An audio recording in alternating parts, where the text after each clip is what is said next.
clients in 30 days. So I knew I was doing the right thing. What do you think you would need to do different to do the same today in 2024? There wasn't social media, there wasn't Zoom, none of that existed. I literally took all the books on sales, all the programs I had on sales, every single thing. I went to a dumpster and I let them all go. No pitch, no close, and I'm not going to overcome objections. That was a big one and you can save it. What would that mistake be? $1,000 to defend. It was a 17-year court case, a $300,000 mistake. I got a neurological disease, which is known as the disease of fire, burning, or hell, and is the #1 suicide disease. So nothing compares to it. And let's not waste any time and actually let's welcome the soul behind Heartpreneur, Dr. Terri Levine.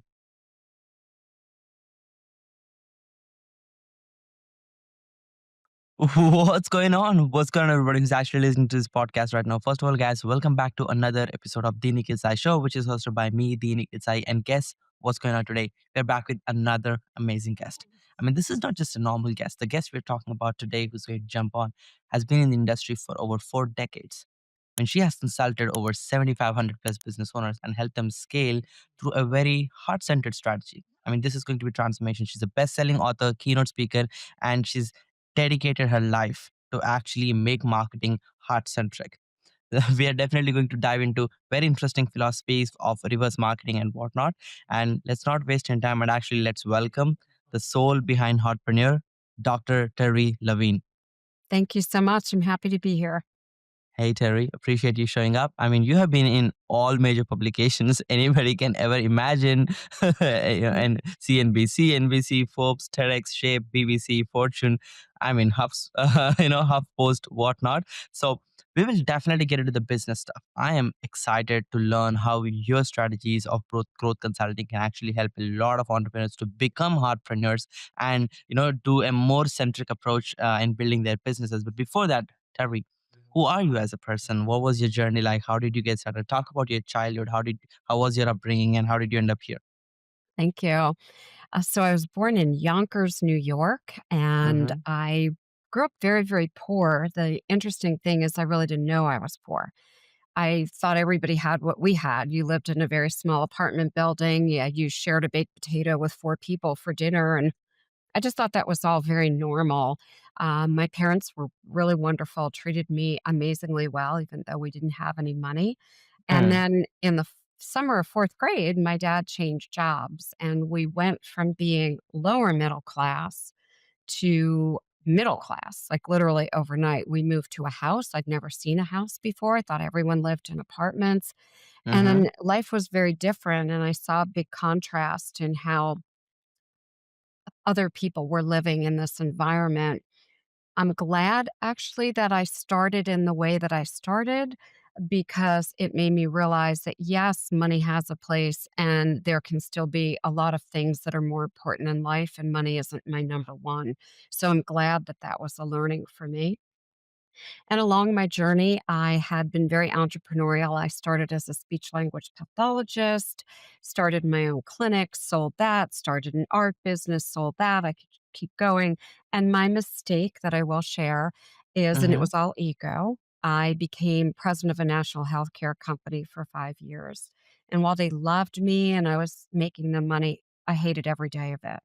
And so about 32 years ago, I just said, I'm done. I walked out and I began to use my coaching and consulting certifications and licenses, my clinical psychology background, my positive psychology background, and opened up my coaching and consulting business. And I had 30 clients in 30 days. So I knew I was doing the right thing. And this has been my journey ever since. And it is my passion. Wow, wow. That's what a journey. I mean, so many unique turns and a lot of experiences. Especially looking at the time horizon you've been in the industry, there's definitely a lot to learn from you, Terry.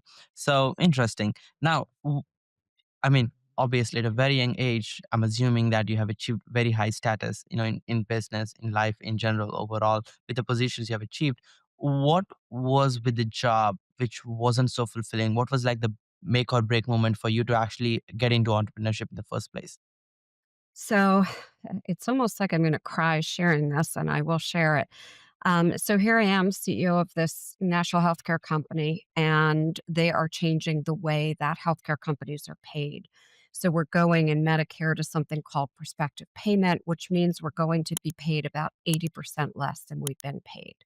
So the Hmm. company notifies me you're going to have to lay off about 1,000 workers.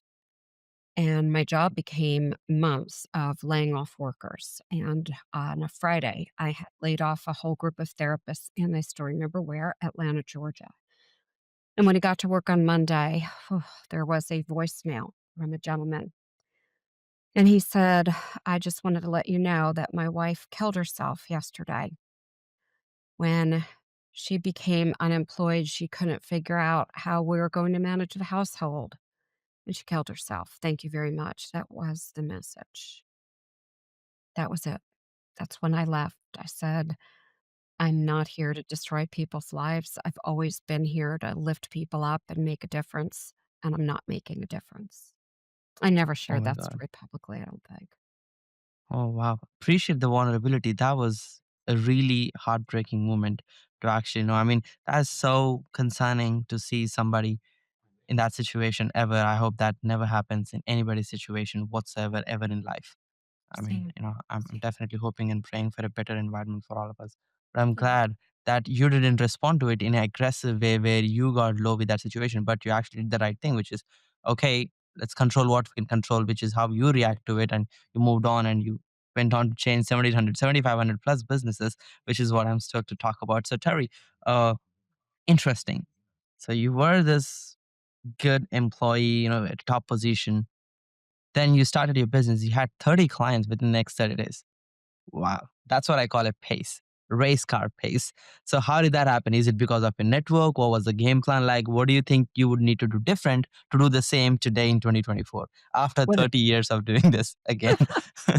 the most interesting thing I can tell you is I would do the exact same thing all over again, and it's not what most people are currently doing. So back Hmm, when I started, there wasn't a lot of email. There was You've Got Mail. There weren't a lot of websites. I had one of the first websites in the coaching industry, and there wasn't social media, there wasn't Zoom, none of that existed. So what I did was grassroots. I didn't know a lot of people. I'm not even from this area. Called everybody that I knew, and I would be like, "Hey, I just have something so excited. I quit my job. Do you have 15 minutes? I want to tell you what I'm doing." And then I sent little letters to everyone that I knew, kind of telling them the hmm, same thing. hmm, And I just got on the phone and I literally talked to people. And every single day for 30 days, I just had conversations, and 30 people hired me. And to be very transparent, I wouldn't change that if I started today. I would not rely on social media. I would not rely on email. I would use this thing that everybody has called a phone. And that is what we have it for, not to text people. We actually have it to have a heart to heart conversation. And by the hmm. way, anytime that I want to expand my business, I still do it the exact same way. Yeah. I mean, at core, we are connection beings, right? Like we need that human connection in the end to make decisions, especially coaching and consulting or business growth is such a unique such a unique dynamic of life, and we want to be understood before we make a decision. So like I am comfortable working with somebody who understands me, and if they don't talk to me, I don't feel understood. So then why would I make decision? And this is a missing point most coaches miss. They want to avoid the obvious and still get the result, which is kind of concerning an extent. So we will definitely change that dynamic, Terry. I'm stoked overall. So you would not change a single thing, and you would do the same exact playbook. Call people tell them what you're trying to do, and see if they're a good fit, and you just have conversations. Wow, such a simple game plan. Now, It is. Terry, for sure. So, kind of walk us through. Can you describe the philosophy of reverse marketing and how different it is from the traditional marketing approaches in coaching? Yeah, so this is kind of fascinating. My first mentor that I hired when I had no money and had to take out a small business loan well over 40 something years ago was Zig Ziglar. Mm-hmm. And Wow. Zig Ziglar taught all of these sales techniques. And I went, Hmm. it doesn't feel authentic, the the Ben Franklin close and the penny close. I could probably repeat the closes. And I tried one of them in my art business, and I sold quite a bit of art, and I felt sick when I came home. And my Hmm. husband's like, "What's wrong with you?" I'm like, "I just wore the person down, I feel, until they said yes, and it doesn't feel right." So when I Hmm. started in the coaching and consulting business, I literally took all the books on sales, all the programs I had on sales, every single Hmm. thing. I went to a dumpster and I let them all go. And I said, I'm just going to have heart to heart conversations with people. No pitch, Hmm. no close, and I'm not going to overcome objections. So I just did what coaches do. I listened. I said, tell me what's going on in your business. Tell me what's going on in your life. What are your goals? What are your dreams? What do you think I could help you with? If I could help you, what would you want help with? But that was it. And at the end, I'd say, "Do you think you might wanna work together?" If they said yes, I would tell them what it looked like. If they said no, I'd say, "Now that you have an idea of what I do, who can you think of that I can help? I'm here to impact people." And it's that simple. So there's no sales, and reverse marketing works in this way. For example, I might post something like I have a brand new jumpstart program. It's totally free. If you want to get in, just say me below. That's them. It's the reverse, them raising their hand, not me going, here's a link and shoving it down their face. And that Hmm. works extremely well for us on social media. We get about 19 leads a week, of which nine are usually qualified. So leads flow in like a conveyor belt every day. Yeah, I love that. I mean, especially I what I have observed going over your brand particularly, because we have seen and worked with thousands of coaches at this point very closely, and I've had over multiple thousand conversations with business owners. Your brand is very authentic in sense. It is very raw and it's just so human. Like, like if I look at your content and go over your brand, I wouldn't be intimidated to kind of request and know more and try to talk to you, because I feel that connection between myself and the brand you're trying to build. And I believe this is very different from other coaches who are just positioning as like somebody who is like 100 miles away, and you can't touch them and they're untouchable, like they're very far, 100x bigger than you. And that sense of relativity is very important, which is what you're crushing it with.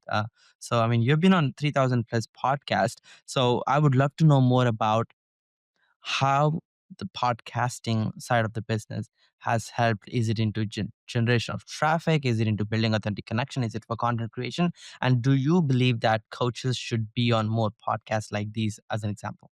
I love that question. First of all, I love being on podcasts because I love sharing and teaching and helping. Hmm. And I have met the most amazing podcast hosts. I've become friends with a lot of them. I've hired some of them. Some of them have hired me. Some of them I've then brought over to my community and said, hey, people, you need to know this or you need to listen to this podcast. So I feel like it's a very important piece of our businesses as coaches. And I encourage people to get on more of the right podcasts. If you don't have one yourself, you might even want to think about having a podcast. And finally, not to get on podcasts because you're hoping, oh, maybe if I get on, somebody's going to buy something. Just go on and create value. And that's all that I ever show up for. If I can be of value, be of service, I actually wear this little bracelet on the front. It says serve and create. And then at the end of the day, I flip it over and it has a little check mark. So I'm here to serve and create. I love that philosophy. I mean, you get about a very interesting personality. You convert everything into little frameworks to and use those mental models to make decisions. I'm definitely stoked to talk about that a little bit more. I'm curious. I mean, you have gone through very interesting personal experiences overall. Severe neurological situations as well. How does that change your business ethos? How did that impact your personality and your business? Oh, I'm glad you asked. So, gosh, it's about 20 years ago now that I suddenly got a neurological disease called reflex sympathetic dystrophy, which is known as the disease of fire, burning, or hell, and is the number one suicide disease. And it is also number one on the McGill pain scale. It's here, a brain tumor is here, an amputation is here. So Oh nothing my God. compares to it. When I first got the disease, I had to be on 29 medications a day, and also ketamine, which is elephant tranquilizer, was ported into my veins, so I was hallucinating.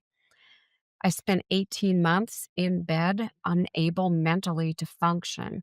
I had set up my business because I owned other businesses not dependent on me. So I set up every business not dependent on me. So when I was unable to work for 18 months, I had a team and everybody stepped up. Everybody did what was needed. In fact, the company grew while I was laying in bed for 18 months. Wow. And at some point, I used the power of my mind to try and figure out how to live with this disease, get off of all that medication. Took quite a while. And the impact for me is I've always talked about being present. I'm more present than I have ever been. I Mm, realize in any second, life could be over, something could change. And so I feel more blessed, more grateful. And the biggest thing is I started focusing a lot more on what was really a priority in my life, people mm. and experiences. Money comes after that for me. So I live my life based on people that I choose to have and to love, experiences I choose to have and love, and then money. Wow. Great philosophy. I mean, such a strong woman, Terry. Massive respect for what you've achieved there. I mean, it sounds, I almost felt like a punch in my gut while you're explaining like the situation you have gone through. And I'm glad. I really want the story to reach to millions of more people so they can inspire. And if they're living in pain or if they have a family member who's living in pain and going through a tough time, it is so easy to emotionally break up with yourself and go into that negative rabbit hole and just fall into that trap of not having any positive thoughts anymore. But I'm glad you are a standing example on how somebody can take control of their own life regardless of their health situation and turn it around. So I mean, you have the energy of a 20-year-old. I'm like, this is so interesting to me. How do you maintain this? Like, what's the secret? Like, do you do biohacking? Like, do you maintain your diet in a specific way? You don't eat carbs. So what's like the secret? How do you have so much energy? I believe it's, of course, you have the heartful connection thing and you have that real intention. That's probably one of the reasons why you are so authentic and why you have so much energy. But I'm curious, especially on that side, psychologically and from a diet perspective, how do you manage yourself from a health perspective? So, first of all, I focus on what I call GID, gratitudes, intentions, which is how I choose to feel. And D Mm, is delegations. The stuff I don't know, it's like, universe, I'm delegating that, figure it out so I don't stress over it. The second thing is I meditate every day, I journal every day. I walk every day. I lift weights every day. wow. I follow a very strict macro count every day. Now, it doesn't limit me. I can still eat carbs. However, it's very protein heavy. Mm, And then I'm also sure that I drink a lot of water every day. I avoid most things that are not good for you, things in packages and boxes. I eat very, very healthy, organic, raw. And all of that actually contributes to my mental health, my physical health, and finally, also my spiritual health. I do believe that there is something outside of me out there.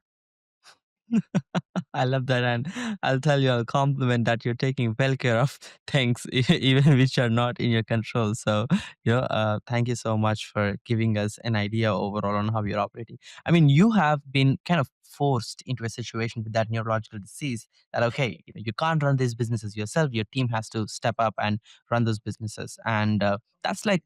Again, that was a forced situation for you, but most people have that dream of how can I build my business with operators who could run without me? That's like a question mark for every business owner, including myself at this point. So I'm curious, how do you, what are the first few steps? What is a playbook you have seen which has been working really well for your life, which you can share with other coaches who are listening? I'm happy to do that. And I start all my clients here too. You cannot ever build a business without the end in mind. So a lot of people go into coaching like, I'm going to be a coach. I'm going to make some money coaching. I have my clients step back. What is the end game? Do you want to sell the business? Do you want to have a wealth dynasty that you pass on to your family, a legacy? So, number one, you Hmm, have to start with the reason and the end game. hmm, Then you have to look at what your zone of brilliance is. If your zone of brilliance isn't social media posts and creating emails and web pages, you should not be doing it. And the way hmm, that I teach my client family members is ask yourself, think of a CEO, past or current, that you really admire. I'm going to use Steve Jobs. I used to really dig Steve Jobs. I Hmm. always ask myself before I do anything, would Steve Jobs be doing this? Really? Would he be posting on social media and DMing people and answering DMs? Would he be email? So every time you go to pick up a piece of paper or do anything, you ask yourself that question. And you build your team immediately from day one. And people say, well, Hmm. I don't have any clients yet. That's okay. Go get someone who's going to help you get clients. Go get an assistant. There's so many people that you can hire in other countries. We have a very amazing team of very loyal people. Some of them are in other countries where my $3 or $6 an hour is a heck of a lot of money for them. Yeah. If you say, "Well, Terry, I'd love to do that. I don't have any money," go to a local college, a junior college, go to a high school. We have bartered, I'll call it bartered. I mentor those students. They come and they do the work. They're amazing. Then they get references, recommendations letter. And in one case, I hired them after college to join the team full time. So there's always a way. Find a way or make a way. Stay in your zone of genius from day one and surround yourself with a team. Hmm. Yeah. I mean, such a simple playbook. It's so hard to execute, especially from a execution perspective. You got to show up every day, repeat yourself, delegate the right responsibilities. I'm curious. I mean, you've been in the business for over 4 decades now, and I believe I'm assuming you have been in many, many, many leadership conversations. I mean, fruitful conversations and a little tough conversations as well, where you gotta, hit the nail in the head. I'm kind of curious. Um, how do you find those leaders who you could actually give control to? How do you spot them? What are like the common traits you have observed when you are actually hiring and building great teams, where you could find somebody and be like, oh, that's a caller I could rely on, and they will be accountable to this responsibility in my company. How do you find them? Good question. So first, I watch people.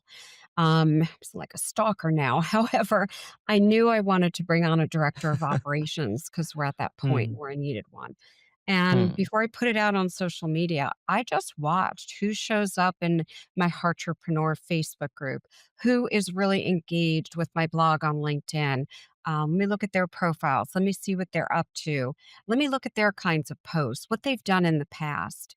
And Hmm. then when I had about 4 people that I thought were good candidates, I just reached out and said, "I don't know where you're at or if you're interested. I'm looking for a director of operations. There's some things about you that resonate. If you'd like to have a little chat, we can see if it's a fit." I think I was going to do 4 conversations. After conversation number 2, I just knew. It was real obvious to me that this person is like, thinks and speaks just like me. And so they're in. Let me be clear though, I have made some mistakes along the way, right? And Hmm. those mistakes were because I was too quick. I would just be like, you know what? I need somebody to fill this. Oh, you look like you know how to do LinkedIn. Yeah, okay, I'll hire you without actually giving people a bit of a test. So when someone comes on board now, for the first 2 weeks, they're being, I'll use the word tested, but they're really being watched and groomed to see whether or not are they trainable, do they have what we need, and if not, we're very quick to say goodbye and explain to them why it won't work. I put my time and energy into training and being the visionary of the company. Hmm, interesting. Wow. I mean, that's such a wonderful advice. If you, as a founder, are not training your employees and you still expect them to succeed, that's the first format of failure. You're just setting them up to fail, and then you blame them or yourself. Overall. Thank you so much for sharing. That's a wonderful advice. Welcome. Now, Terry, I'm curious. Walk us through the heart-centered approach and how does that actually change coaching businesses, and kind of give us a summary of what do you mean by that heart-centered approach, and explain the heartpreneur thing overall in a mini masterclass. So I wanted to disrupt the way people do business. I find that people do business, everyone's a transaction, another number. And even when people go, ka-ching, I'm going to ring the bell, somebody just paid me, I find that extremely insulting. I'm Hmm. not a cash register and I don't want to be treated as a cash register if I buy from someone.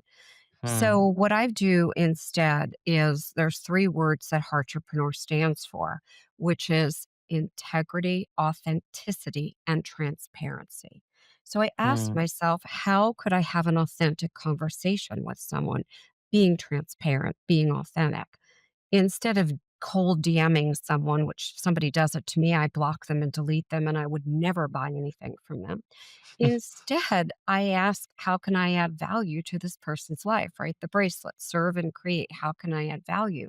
So, as an example, I saw somebody on, I think it was Facebook, that was talking about a rather big issue that they're having with an employee. And I just said, you know what? I've got like 5 tips I'd be happy to share with you. And I also have a PDF that might be helpful. If you're interested, let me know. So I'm engaging in true, authentic conversation. By the way, I have nothing to sell that person. I don't help Hmm. people in that area. I just have resources. So the Hmm. person came and said, I would really love that.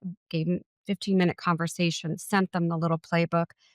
They sent me a video, which is unbelievable, of how much I helped them. They said, "I paid a coach $15,000 last year who didn't help me as much as you did in 15 minutes."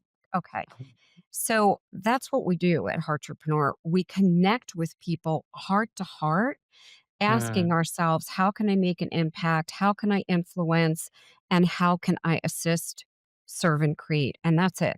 No attachment to any outcome, certainly not to pitching, closing. I don't want to close anybody, not manipulating and never overcoming objections. That's how we roll. Wow, wow. Such a beautiful, beautiful core values compared to what's typically happening in the coaching industry. Because again, I am deeply into coaching industry. Our clients have processed over 500 million. And what you're saying is actually right. It's all a numbers game. Like, hey, how many leads, how many appointments, how many closes, how many upsells? Like, like what's the average revenue per client? Like that's like the key metrics we're always discussing and optimizing for. But this approach is very unique and authentic and more refreshing, I would say. And you just sleep well at night while you're running this business. That's the best part of running a business like yours, right? And I love that fact. uh, Yeah, I'll speak to that for a moment. I've had some clients that had so much sales training that they were a little bit on, and I've told them, look, you're a little on the obnoxious side when you're talking to people because it's real obvious you're not listening and you just want to get to your agenda. And I've begged them to just release all of that. We do a lot of inner work on how they think and mindset. And then I just get them to be more authentic in how they have mm, conversations. And I have one mm, client, she hated to be on the phone. She's like, I hate being on the phone. I'm terrible at sales. I'm like, you're not selling anything, just helping someone on the phone. And at the end, you just extend your hand. I'm going to equate it for you. If you came to my house here in Pennsylvania and you'd had a long trip, I might say, would you like some lemonade? I'm extending my hand. If you say yes, I give you lemonade. If you say no, I don't go, really? I just made it. You really should have it. I don't try and guilt you into it. I don't overcome your objections. That's just it. So it's a pretty simple thing. You don't have to sell. You just explain and you make an offer, and a no is a no. A yes is a yes. A maybe is okay. Get back to me if you decide. It's pretty simple, and it helps my clients also not feel like they have to take a shower after they have a conversation. oh yeah, I know that feeling. I mean, I could see. I think like it's coaching industry is a very unique marketplace compared to other businesses. There is no black and white. There's a lot of gray area in here, and there are missionaries and mercenaries, right? Like missionaries are the one like you who stick around for decades, and then there are mercenaries who come in who play around for a year or two. They make the money they're complacent with, and they just walk away from the game overall. I've seen that happening over and over and over Yeah. again. I believe it just repeats overall. So I'm curious, you're leading absolutely with authenticity and transparency as an approach. How do you think this will actually impact a coaching business the day we are actually living in right now? I think this is what people are looking for.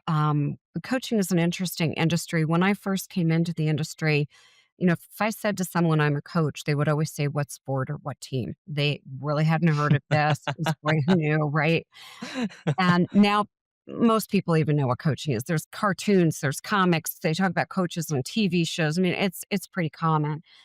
The Hmm. issue is that people have just entered this industry with no background, no training, no experience, and you could be so fake on social media. Like, let me help you grow your business to 1 million, and they're not even making $100,000, right? It's You see insane. this all the Yeah. time.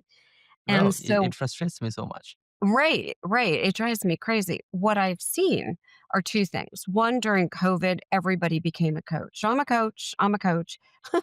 The good news is those people are fading away. They couldn't make it. Their reputations are harming them and they're fading away. The second good thing in today's world is that I see more and more people not working with coaches that are taking the standard approach to in your face, what I call in your face marketing. I see more people aligning with people who create value, good content, are helpful. So I think the industry is having a pretty big shakeup. I think it's going to be interesting over the next 5 years. I do believe that you'll have a lot of people that just can't make it and will exit the industry. No offense, some of them need to. Yeah, I agree. And you are spot on explaining what's happening, with the COVID money, with the easy cash flow, the no loan on credit cards and whatnot, the easy payment options. I've seen the same flood happening, in the 2021, 2022. High ticket coaching was like, yeah, people who don't know, see in the coaching, they have built coaching business and made a lot of money. And yes, you're right. They're flushing out, and customers are more conscious than ever before. They're not just making buying decisions because they are on a sales call. They're obviously checking the credits. Earlier, we have seen a 20K program cycle in as less as 24 hours. Like somebody would come and discover this new brand in 24 hours, they would make a 20K buying decision. Now it's no longer like that. Again, it's not just about the price. The customer is more aware. He's definitely looking into more factors. And if you're not really leading with value in your marketing approach, then your sales will be way tougher. No matter how much objection handling you're doing, you can't crack objection because they don't want to buy in the first place. So appreciate you Exactly. sharing that dynamic. I'm curious, Terry, what the biggest problem which I see in the coaching industry right now, especially with coaches, when they're trying to make the business work, they have the heart in the right place and they want to serve people. The biggest problem is the cost of marketing. Hiring a social media team to post on behalf of them, or even like being able to uh, continuously run advertisings to get leads and appointments is expensive right now. Like an average lead is costing $25 when you're running paid ads minimum. So I'm curious, what do you believe is the traffic source to get attention right now? And how would you break if you're starting as a brand new coach to build a successful business like you've done right now? So I'm actually going to tell you a quick story about a brand new coach. She came to me, didn't have a brand, didn't have any clients, just was Hmm, starting. hmm, And she wanted to do social media ads. And I said, "What's your budget?" And she said, $50. And I said, "You're not even going to get an eyeball at $50." She says, "What about hmm, 500?" I said, "No, no, we got to, social media is expensive." So I said, "Forget social media. I want you to do a grassroots community effort. I'm going to make for you a beautiful brochure, flyer, and business card, but they're really high quality and really nice. I want you to start joining local networking groups. I want you hmm, to go find 3 or 4 organizations or associations that you believe in and can support, and I want you to be active in them locally.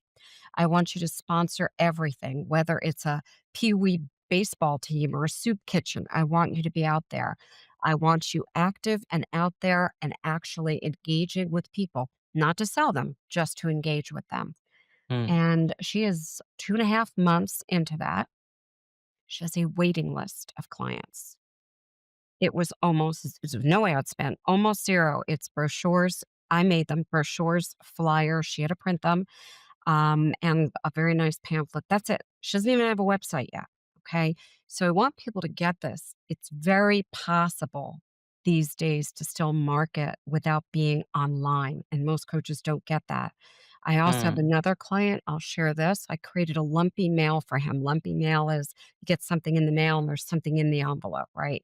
I get a lot of pens in the mail that have my company name, but we made something pretty cool. I won't share it hmm, because it's proprietary. And we hmm, sent it out to 50 people. Of those 50 people, 5 became clients. Now her program is 5,000 apiece. It's not super high ticket. It works. And so what I want people to take away from what I'm saying here is you do not have to spend all your money on ads. You do not have to spend all your time on social media. Despite what you're hearing, I'm going to tell you that the old grassroots marketing, even if you're global, starting local, when I first started, I wasn't looking global. I was all about this is my local area. I went to every event, I did everything that I could. So I want people to think about that shift in the mentality of going back to what I call grassroots marketing or guerrilla marketing, which is what I'm master certified in. Yeah, I love that approach. I think this is so unique, refreshing. Everybody wants to talk about building an eight-figure business when they haven't made $8,000 first, and that's kind of concerning to me, especially in the business coaching side. Yeah, you gotta aim big, go worldwide and like make all this content and spend all this money on social media. But yeah, you're right. If they go deep into one network where they already have highest leverage, trust factor from, they're born and living in that place from some time, and they already know a few people, like that's the highest leverage you can ever have. And it's so easy to change them into buyers from people who you already know and trust. And I think that's a smart playbook, Terry. Appreciate you sharing that overall. I'm curious about your writing skills. You're published what, like 43 books and over that right now. I'm curious, so walk us through the journey. Why do you love writing? How do you write so much? What inspires you to continue doing that? I was probably in first grade when I wrote a poem and I gave it to my teacher.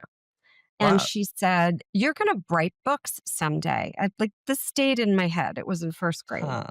So Hmm. then I lived in New York, and they had a contest for writing a letter to Santa Claus. And so I wrote a letter to Santa Claus, and my parents got contacted that I had won this letter to Santa Claus contest.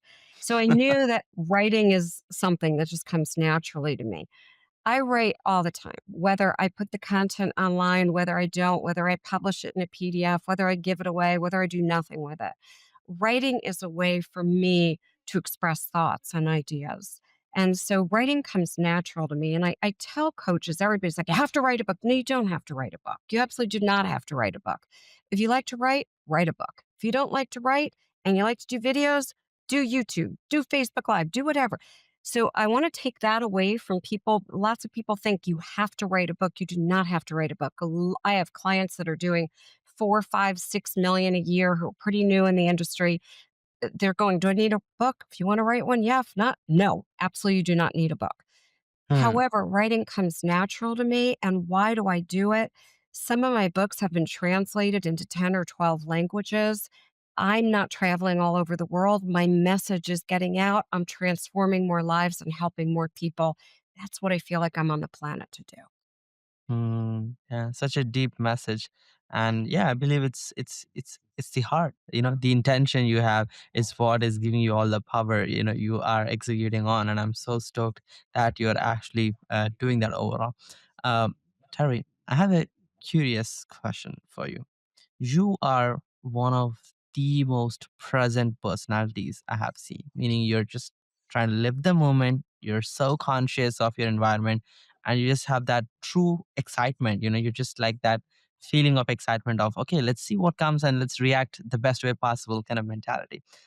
And most people, including myself, don't live in the present most of the times. We are either anxious about the future or worried about the past and constantly in that battle in between.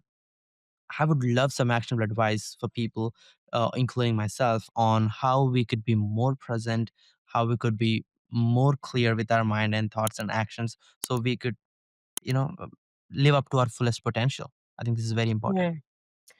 So the first thing I'll say, there's nothing we can do about the past. And we just have to understand that consciously. It's Hmm. over. You can't go back, you can't fix it, and you can't change it. So even if it didn't look the way you wanted it to look, just accept that in that moment it was perfect. The future is so not a given. Any of us can be done at any moment. We know our birth dates, we don't know our checkout dates, so to speak. So the only thing that we have is this right now. I have nothing in this moment other than our conversation. I hope I have another moment after this. I'm not assured of it. So I'm not going to sit here like, let me get on email while you're talking, or people do all kinds of interesting things. I know that, and so do you. I'm going to be present with the person in front of me or the experience I'm having. And I keep my mind really clear by scripting my days. And it's a very disciplined practice where the night before, I literally set out my entire day, starting at the time I wake up to the time I go to sleep. What am I doing? And I build in a lot of cushion. So there's a certain time of day I check email. There's a certain time of day I check in my Slack channel. There's a certain time of day and I don't look at social media posts. There's a certain time of day I help people in my group. certain times of day that I do certain things. I live that plan. It is a script. It keeps me in the moment and it keeps me focused on what are my core values and priorities. And if I'm going to write something down during the day and I'm like, that's not that important, it goes away. So I'm Hmm. living in this moment for the moment because I don't know that I have another moment. I don't have goals. I don't have a bucket list. I only know that I have this. It's a different way of living, and it's a lot of positive psychology and mindset work, and I bring that into my coaching and consulting as well. Yeah, I love that. You almost created a self-sustaining algorithm for your life on how you want to live, and you're just following that. You're It's not true. just wow, that is a very systematic approach. Appreciate you mentioning that. I think the willpower you have and the strength and discipline you have is immense. And I believe most of our listeners who are listening could actually practice that with you. So yeah, I'm curious, Terry, can you walk us through a list of tools you use on a daily basis to manage your productivity, your personal projects, and your clients? Yes, and so we use very, very heavily. We use Slack. My clients have different Slack channels with me. A help channel, a sales channel, a marketing channel. My program is called Promising Profits, a Promising Profits resource channel. So everything that I help my clients with every single day is organized. I know Hmm. what kind of help they're looking for. And that Slack channel really works for my client family members. I have a second Slack channel, which is just my team members. We also use something called Chanty, Chanty, and I Mm-hmm. assign and delegate all tasks to my team there, and I can see their progress and what's been accomplished. We don't use funnels in the way that most people use them because it doesn't feel ethical to me to say, here, get a Hmm. $9 item. No, you don't really need that. You need this. No, you really need this. I just feel like you have to offer people what they really need. However, we Hmm. use ClickFunnels for our landing pages. Really Hmm. like ClickFunnels. My courses reside in Kajabi. It's for me, it's been super, super reliable. And then most of the time, I was the fourth beta tester on Zoom in 2011. So I've been on Zoom all day, every day since 2011. So I will say, yes, we use Zoom quite a bit, and then we use Hype Fury, and that does it does a lot of interesting tweeting and responding to tweets. Hmm. And so those are the basic tools that we're using on a regular basis. We definitely use Google Drive. That way, my team and I can share documents, make changes to document, clients can upload documents. And that's really about it. Not a lot. Hmm. Yeah, appreciate that. I mean, simple and effective tool stack. Um, can you walk us through like a typical day of Terry? When do you wake up? What do you do? When do you sleep? How do you plan? So the night before, so I'll start there, I have scripted my day for the next day. And I Hmm. have also written down my one priority, the one thing. If nothing else happens and that one thing happens, I've done what I need to do. I usually get up about 5:36. I love to get up when it's quiet and most people aren't up and there's no activity. As soon as I Hmm. get up, I do a process called GID, my gratitudes, my intentions of how I want to feel, and my delegations for what the universe can figure out. The next thing I do is I usually go for a walk, then I lift weights, then I come back, I journal, I meditate, then I finally get showered, get dressed, have a bite to eat, and then the first item that I do when I get to work has nothing to do with social media, email, or Slack, because my priority is whatever I said it was for that day, whether it's Hmm. today was creating slides for an upcoming webinar. So that time is blocked off. After that, which is usually between 10 and 11 a.m., then I'll check social media. I'll take care of my Entrepreneur Facebook group. I'll look at Slack and see what my clients need and what other people need, check Hmm. email. And then I go through the day, usually the afternoon or podcasts, could be meetings. And when I feel like I have delivered all the value that I need to deliver, depending what time it is, could be 1 o'clock, could be 2 o'clock. I don't usually go beyond 4 p.m. Eastern because I do get up early. That's it. Hmm. And so I love to read. I'll either go read, sometimes I'll take another walk. Part of the year I live in Mexico on the beach. Part of the year I live in New Jersey on the beach. If I'm there, I'll go for a swim. And then I just kind of let my mind relax. I do a little bit of deep breathing so that when my family is here, I'm fully present on them. Work has just kind of gone up in a bubble. I'll see you tomorrow. And I'm Mhm. fully present with my family. Such an interesting and balanced algorithm again. You have almost made it a system for you to live in a specific manner. I love that. That's Thank inspiring. Now, curious, Terry, if you could go back and give that 20-year-old Terry, who's just getting started, a little excited, maybe in her jobs, in the initial first two jobs and whatnot, what would be the piece of advice you would give yourself? Stop listening to what people say you should do and ask yourself, what do I want to do? Hmm, interesting. How would one find out what they actually want to do? How did you discover that? So, actually, this is my first book going back to probably 2000. I wrote a book called Work Yourself Happy. And I Hmm, revealed the process of how I figured out what would bring me joy and happiness. And the way hmm, that it's got 5 steps in the book, but the biggest step that I'll share with you is go decade by decade. So let's pretend I'm 20, decade by decade, 0 to 10. What did you love to do? Oh my gosh, I love to play outside. I love to be creative. I was already speaking on stages. I started speaking on the first Oh, stage at 5. I did a commercial when I was 6 years old and another one at 7, oh my God. right? You So I gotta be in love being in Hollywood front of now. people. I love to draw. So I had all these things that I love to do. Then you go the next decade. All right, so 10 to 20. Then what was it? For me, I'd become a leader of an organization. I was also giving speeches and traveling around and speaking on stages. And I was also helping a lot of family and friends. I was constantly on the phone with people giving advice. So, in a way, I was already coaching and consulting. I just didn't have a name for it. When I Mm, saw the things I love to do, then I said, okay, what could I do that will incorporate as many of those things that I really love? And I'm going to give you one further. I took away the big should that I had. When I was young, my father said, Terry, you just have to work really, really hard your whole life. And maybe someday you'll get to retire and enjoy your life. That was a big should. And when I mm. realized how miserable I was at work and that I was doing this thing because my father said I should, I released the should with a lot of love from my dad, who gave me the best advice that he knew, and I discovered my own path. So I recommend people actually do that exercise. I just had an 82-year-old client do it, and decade by decade, and then man, we nailed it. She's actually buying a franchise, believe it or not. So yeah, there's a way to nail what you want to do.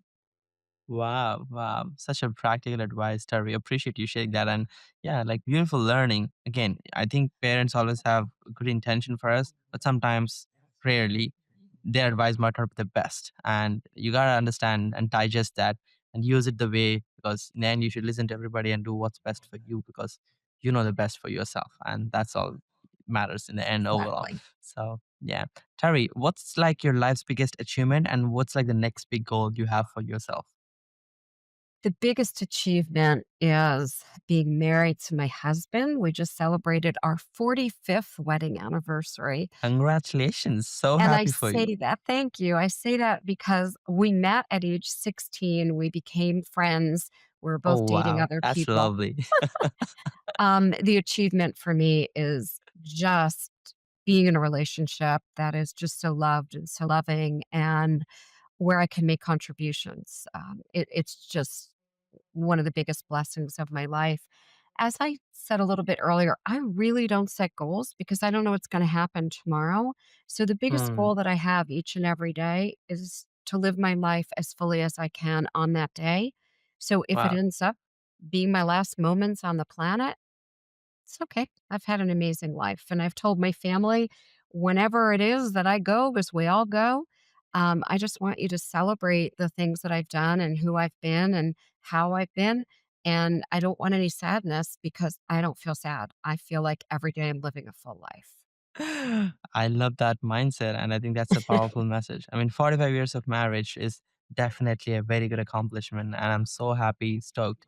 What do you believe is one thing which contributed to the most I know there's always ups and downs in relationship, obviously, but like, what is that one thing which you could share with other people who could probably take as a relationship advice and start implementing today to make the relationship better with their brother, mother, spouse, whoever it is? The biggest thing I can say is the word respect. Um, you don't I was telling one of my nephews who doesn't like his mom. It's true. And I said, "You do not have to like her. She's your mom. Hmm. Just respect her. You don't have to like her. Respect her." The people that I love, like my husband, I just always respect. So I'm not going to say something that I'm later going to regret. I'm not going to do Hmm. something that could be harmful or hurt him or intentionally make him feel bad. So, whatever you're going to say or do in all of your relationships, before you say or do anything, just ask yourself, am I being a person who is showing respect or not?